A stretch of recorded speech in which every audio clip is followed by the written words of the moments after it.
మాధవదాసు కథ. భగవంతునితో ఒక బాంధవ్యం ఏర్పరచుకొని ఆరాధిస్తూ ప్రేమిస్తే ఆయన ఎంతగా ఆ భక్తుల వెంటపడి తిరుగుతుంటాడో కదా. ఆ పరమాత్మ భక్తవత్సలతను తెలపడానికి ఎందరో మహాభాగవతోత్తముల జీవితాలు నిదర్శనాలుగా ఉన్నాయి. అటువంటి ఒక మహాభక్తుని కథ ద్వారా ఆ పరమాత్మ కారుణ్యాన్ని మానసికంగా అనుభవిద్దాం. ఒకప్పుడు పూరీ క్షేత్రానికి దగ్గరలోని ఓ గ్రామంలో మాధవదాసు అనే చిన్న వ్యాపారి ఉండేవాడు.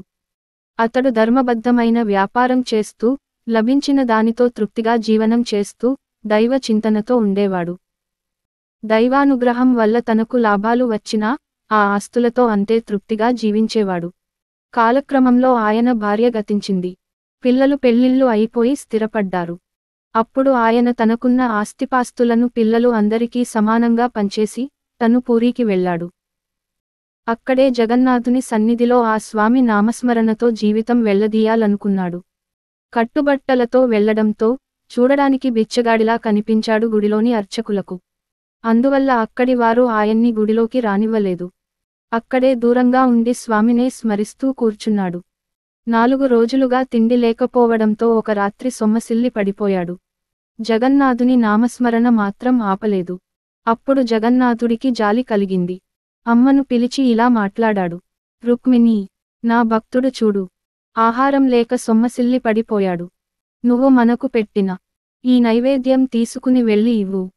బిడ్డడి ఆకలి తీర్చాలి కదా అని జగన్నాథుడు అనగానే విన్నా. ఆ జగన్మాత చిరునవ్వు నవ్వి, అలాగే స్వామి అని రకరకాల ఆహార పదార్థాలతో అక్కడ నైవేద్యం పెట్టి ఉన్న బంగారు పళ్ళెం తీసుకుని మాధవదాసు వద్దకు వెళ్ళింది అమ్మ. బాబూ, లేచి ఈ ఆహారం తిను. కాస్త ఓపిక వస్తుంది. నీ స్వామి నామ స్మరణ చేసుకోవచ్చు అని అనగానే ఆయన లేచి ఆహారం తిన్నాడు. అమ్మా, జగన్మాతలా వచ్చి నా ఆకలి తీర్చావు అన్నాడు మాధవదాసు కాస్త ఓపిక రాగా అమ్మకు నమస్కారం చేస్తూ. ఇక పడుకో బాబూ అని అమ్మ అనగానే పడుకున్నాడు. అసలు ఈ ఆహారం తెచ్చింది ఎవరు, ఏమిటి అని ఆలోచనలు చేసే స్థితిలో ఆయన లేడు అప్పుడు. అమ్మ అక్కడ్నుంచి వెళ్ళిపోయింది. మరునాడు తలుపులు తెరిచిన అర్చకులకు నైవేద్య పాత్ర కనిపించలేదు. పాత్ర కోసం వెదుకుతూ మాధవదాసు ఉన్న చోటికి వచ్చారు. అక్కడ మాధవదాసు జగన్నాథుని నామాన్ని జపిస్తూ కూర్చుని ఉన్నాడు. ఆయన పక్కనే నైవేద్య పాత్ర కనిపించింది వారికి. ఆ బంగారు పాత్రను మాధవదాసు దొంగిలించాడని వాళ్ళు అనుకున్నారు. ఉదయాన్నే లేచిన మాధవదాసు కాలకృత్యాలు తీర్చుకుని స్వామిని స్మరిస్తూ, నామాన్ని జపిస్తూ కూర్చున్నాడు. ఆ పాత్రలో ఎవరో తల్లి ఆహారం ఇచ్చి వెళ్ళిందని గుర్తుకు వచ్చింది ఆయనకు. మళ్ళీ వాళ్ళు ఎవరైనా కనిపించి ఆ పాత్ర గురించి అడిగినప్పుడు ఇవ్వవచ్చునని భావించి నిశ్చింతగా ఉన్నాడు ఆయన. మాధవదాసును దొంగగా భావించిన అర్చకులు కోపోద్రిక్తులయ్యారు. ఒక కర్ర తీసుకుని ఆయన్ని ఏమీ అడక్కుండా కొట్టడం మొదలుపెట్టారు. తన మాటలు వినిపించుకోకుండా వాళ్ళు కొడుతుంటే ఆ జగన్నాథుని నామాన్నే స్మరిస్తూ ఉన్నాడు ఆయన. తమ కోపం కాస్త తగ్గిన తర్వాత కొట్టడం ఆపేసి ఆ నైవేద్య పాత్ర తీసుకుని గుడిలోనికి చరచరా వెళ్లారు అర్చకులు.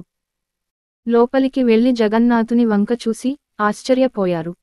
జగన్నాథుని మూర్తి పైన దెబ్బలు కనిపించాయి. వెంటనే తమ వల్ల ఏదో అపచారం జరిగిందని, అందుకే స్వామి ఇలా కనిపిస్తున్నాడని వాళ్ళు ఏడ్చారు. ఆ జగన్నాథుడు చెప్పినట్లుగా ఒక అర్చకునికి మనసులో స్ఫురించింది.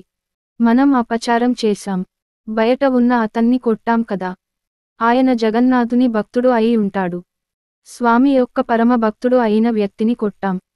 అందుకే ఆ దెబ్బలు స్వామి స్వీకరించి తన భక్తుని రక్షించుకున్నాడు. మనం వెంటనే వెళ్ళి ఆ భక్తుని పాదాలపై పడి క్షమాపణ వేడుకుందాం అన్నాడు తోటి అర్చకులతో. అందరూ పరుగెత్తి మాధవదాసు కాళ్లపై పడి క్షమించమని వేడుకున్నారు. గుడిలోకి సగౌరవంగా తీసుకుని వచ్చారు. అప్పుడు స్వామి మూర్తి పైన ఉన్న దెబ్బలు మాయం అయ్యాయి. అందరూ సంతోషించారు. అప్పట్నుంచి ఆయన నిరాటంకంగా గుడిలోకి వెళ్ళి ప్రతిరోజూ జగన్నాథుని దర్శించుకుంటున్నాడు. కానీ ఈ సంఘటన గురించి ప్రచారం జరిగిపోయింది. ఎంతోమంది జనాలు మాధవదాసును దర్శించుకోవడానికి రావడం మొదలుపెట్టారు. ఆయనను పొగడ్తలతో ముంచెత్తారు. తమ కోరికలు తీర్చమని కోరసాగారు. దానివల్ల ఆయనకు భగవద్ధ్యానం చేసుకునేందుకు అవకాశం దొరకకుండా పోయింది. ఈ పొగడ్తల వల్ల తనకు అహంకారం పెరిగి భక్తి నశిస్తుందేమోనని కూడా భావించాడు ఆ భాగవతోత్తముడు. అన్నీ వదిలించుకుని జగన్నాథుని కోసం వస్తే ఇలా మళ్ళీ అన్నీ అనవసరమైనవి అంటుకుంటున్నాయని భావించిన మాధవదాసు ఎవ్వరికీ చెప్పకుండా ఓ రాత్రి అక్కడ్నుంచి బయలుదేరాడు. అప్పుడు జగన్నాథుడు బాలునిగా మాధవదాసుకు కనిపించి వెళ్ళవద్దని కోరాడు. మాధవా, నువ్వు ఇక్కడే ఉండు అన్నాడు జగన్నాథుడు. నేను ఇక్కడ ఉండలేను తండ్రి. నేను నీ ధ్యానంతో జన్మ తరింపజేసుకుని మోక్షం పొందాలని వచ్చాను. కానీ అది వీలుపడేలా లేదు. అందరూ నా చుట్టూ చేరితే నాలో అహంకారం పెరిగి నీ నుంచి దూరం అయిపోతాను. అందుకే వెళ్ళిపోతున్నాను అన్నాడు మాధవదాసు. అయితే నన్ను కూడా నీ వెంట తీసుకుని వెళ్ళు అన్నాడు జగన్నాథుడు. అయ్యో తండ్రి, నీవు జగన్నాథుడవు. నీవు నా వెంట వస్తే నీకు కావాల్సిన భోగాలు సమకూర్చలేను. కనీసం సమయానికి ఆహారం కూడా ఇవ్వలేను కదా. నా మాట విని నువ్వు ఇక్కడే ఉండు. లేదంటే నాకు బాధ కలుగుతుంది అని అనునయించాడు స్వామిని. తర్వాత బయలుదేరి ఎన్నో ప్రదేశాలు తిరిగాడు. కొన్ని రోజులుగా తిండి లభించలేదు ఆయనకు. ఓ రోజు రాత్రి సమయంలో చాలా నీరసం రాగా నడుస్తున్నాడు. ఒక ఇల్లు కనిపించింది మాధవదాసుకు. అక్కడికి వెళ్లి ఆ ఇంటి ముందు నిల్చుని భిక్ష అడిగాడు. ఆ ఇంటి ఇల్లాలు భోజనానికి పిలిచింది. కాళ్ళు చేతులు శుభ్రపరుచుకుని భోజనానికి కూర్చున్నాడు ఆయన. ఆమె 2 విస్తళ్లల్లో భోజనం వడ్డించింది. ఆ ఇంటి యజమాని కోసమేమో అని ఈయన అనుకున్నాడు. ఆయన వచ్చి కూర్చున్నాక మొదలు పెడదామని చూస్తున్నాడు. ఇప్పటికే ఆలస్యమైంది. మీరు భోజనం స్వీకరించండి. మీరు చూస్తే ఊళ్ళు తిరిగే సన్యాసిలా ఉన్నారు. ఇంత చిన్న పిల్లవాడిని వెంటబెట్టుకుని ఎందుకు తిరుగుతున్నారు? పసి పిల్లవాడికి ఆకలి వేస్తే ఎలా పెట్టగలుగుతారు? పాపం పిల్లవాడు ఆకలితో అల్లాడిపోతున్నాడు. ఎంత ముద్దుగా ఉన్నాడో. ఈ పిల్లవాడిని ఇక్కడ వదిలి వెళ్ళండి. నేను చూసుకుంటాను అంటూ పక్కనే వేసిన విస్తరి వైపు చూపిస్తూ అంది ఆవిడ. ఆ మాటలు విన్న మాధవదాసు ఆశ్చర్యపోయాడు. ఆ పిల్లవాడు ఎవరో కాదు, ఆ నల్లనయ్య, ఆ పరాత్పరుడు, ఆ జగన్నాథుడే అని అర్థమైన ఆ క్షణంలో ఆయన కళ్లల్లో నుంచి నీళ్లు ధారగా ఉబికాయి. ఆమెకు విషయము చెప్పి ఆమె జన్మ తరించిందని చెప్పి అక్కడ్నుంచి బయలుదేరాడు. కొంత దూరం వెళ్ళి ఓ గ్రామంలోకి వెళ్ళాక ఆయనకు విపరీతమైన జ్వరం వచ్చి తెలివి తప్పి పడిపోయాడు. ఆయనకు తిరిగి స్పృహ వచ్చేసరికి ఒక చిన్న ఇంటిలో మంచంలో పడుకుని ఉన్నాడు. ఒక పిల్లవాడు మందులు ఇస్తూ సపర్యలు చేస్తూ ఉన్నాడు. విషయము అర్థమైన మాధవదాసు, స్వామి, వద్దన్నా ఎందుకు ఇలా నా వెంట ఉండి సపర్యలు చేస్తున్నావు? నా ఈ పరిస్థితికి అసహ్యం వేస్తోంది. నీ చేత నేను సేవలు చేయించుకోవడం ఏమిటి? నా స్థితిని తప్పించగలవాడివి అయి ఉండి ఇలా ఎందుకు చేస్తున్నావు అని ఏడిచాడు.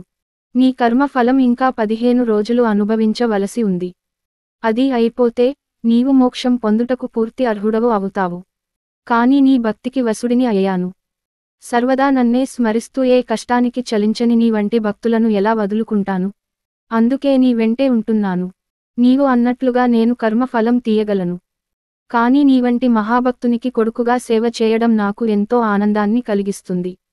నీ కోరిక మేరకు నువ్వు అనుభవించాల్సిన మిగతా 15 రోజుల కర్మ ఫలం తీసివేసి నీకు మోక్షం ప్రసాదిస్తున్నాను.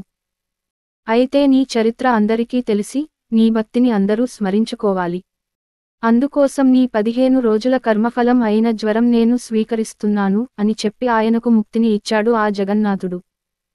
ఇందుకు గుర్తుగా ప్రతి సంవత్సరం పూరీలో జగన్నాథుడికి జ్వరం వస్తుంది ఇప్పటికీ. డాక్టరుని పిలిచి ఆయుర్వేదానికి సంబంధించిన ఆహారం మాత్రమే నైవేద్యంగా పెడతారు. వివిధ రకాల నైవేద్యాలు అప్పుడు ఉండవు. ప్రతి సంవత్సరం జగన్నాథ రథయాత్రకు 15 రోజుల ముందు స్వామికి పుట్టినరోజు వేడుకలు నిర్వహిస్తారు. ఆ సందర్భంగా 108 బిందెల నీళ్లతో అభిషేకం చేస్తారట. ఆ నీటి వల్ల స్వామి వారికి, సుభద్రా బలభద్రులకు కూడా జ్వరం వస్తుంది. సాధారణంగా జ్వరం వచ్చినప్పుడు ఎలా సేవలు చేస్తారో అలాగే స్వామి వారికి సపర్యలు చేస్తారు. దర్శనాలు నిలిపివేస్తారు. రథయాత్రకు ముందు రోజు దర్శనం ఉంటుంది. తరువాత రథయాత్ర మొదలు అవుతుంది.